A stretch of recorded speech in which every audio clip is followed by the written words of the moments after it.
Let's move to another topic, concussions. Concussions is a hot topic in sports today. Simply put, a concussion is a type of traumatic brain injury or TBI that can be caused by a bump, bolt, or jolt to the head or even a hit to the body. So what is the referee's duty when they see a player with symptoms of a concussion? Let us remember that when we see a C on our roster next to a player's name, that player may not play in that game until UYSA has cleared them from their system. Even if a player shows up with a written note from a doctor saying they're cleared to play. Again, it must be cleared from the UYSA system.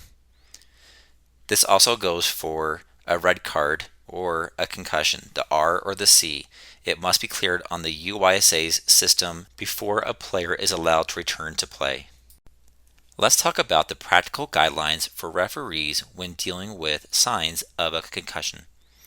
First, referees do have the power to tell a player to leave the field because of a head injury. The coach has then the right and responsibility to check the player.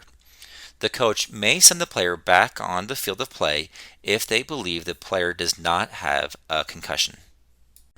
If a player has been inspected by a coach and returns to play, if the referee continues to see signs of a concussion, the referee may ask that player to leave the field again.